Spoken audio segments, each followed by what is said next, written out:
संभाजीनगरच्या मध्यवर्ती बस स्थानकावर आपण बघत आहात आज संपूर्ण महाराष्ट्रामध्ये महाराष्ट्राची जलवाहिनी समजल्या जाणारे, रुग्णवाहिनी समजल्या जाणारी रक्तवाहिनी जी आहे छत्रपती संभाजीनगर मधली पूर्णपणे संपूर्ण महाराष्ट्रात ठप्प झालेली आहे। प्रवाशांचे हाल होत आहे। इच्छित स्थळी पोहोचण्यास प्रवाशांना गाड्या उपलब्ध होत नाहीत। आपण उभे आहोत छत्रपती संभाजीनगरच्या मध्यवर्ती बस स्थानकावर। आपण काही प्रवाशांशी संवाद साधणार आहोत। साहेब, कुठून आलात?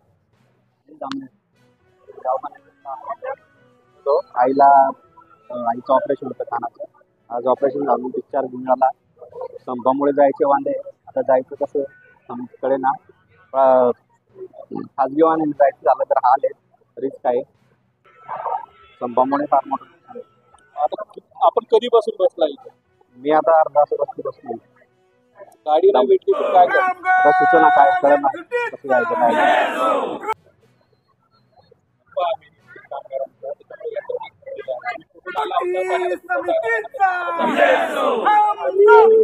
रत्नागिरी जिल्ह्यातून आलोय, खेड तालुक्यातून।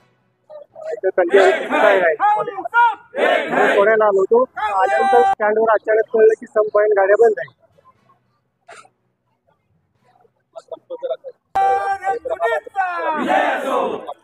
हो, सरकारला काय सांगणार, सरकारला आणि तुमची काय मागणी असेल ती सरकारला व्यवस्थित सांगा ना।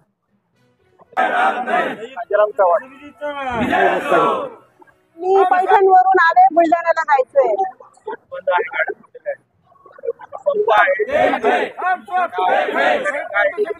बोलायचं ना सर, आता आम्ही आमचे अपंग माणसं घेऊन आलेलो आहे। इथं आल्यावर आम्हाला माहिती पडू राहिलं बसचा संपय। आता आमच्यासाठी प्रवाशांचे किती हाल होतात। एवढं पेशंटला घेऊन मग यायचं, परत घरी जायचं, परत यायचं। आणि काम इमर्जन्सी झालं माणूस बाहेर पडलं नाही। सरकारला हे सांगा बुवा, तुम्ही पब्लिक कडे पहा, लोक परेशान होतात। सकाळपासून उपाशी तापाशी घरातून निघतो, इथे 2-2, 4-4 तास गाड्या भेटत नाही, आम्हाला थांबावं लागतं। आमच्या बरोबर पेशंट राहतात। वैशाली दीपक श्रीवास्तव। आपण उभे आहोत छत्रपती संभाजीनगरच्या मध्यवर्ती बस स्थानकावर। आज एसटी महामंडळाच्या कर्मचाऱ्यांनी संप केल्यामुळे एसटीची चाके जागेवर आहेत, एसटीची चाके हललेली नाहीत। आपण माझ्या पाठीमागे बघू शकता, सर्व कर्मचारी इथं उभे आहेत, सर्व एसटी डेपोमध्ये उभे आहेत, सगळ्या बसेस उभे आहेत। आज आपण बोलणार आहोत एसटी कर्मचारी संयुक्त कृती समितीच्या पदाधिकाऱ्यांशी। साहेब, आज तुम्ही संपाचं पुन्हा हत्यार उपसलेलं आहे, काय सांगा?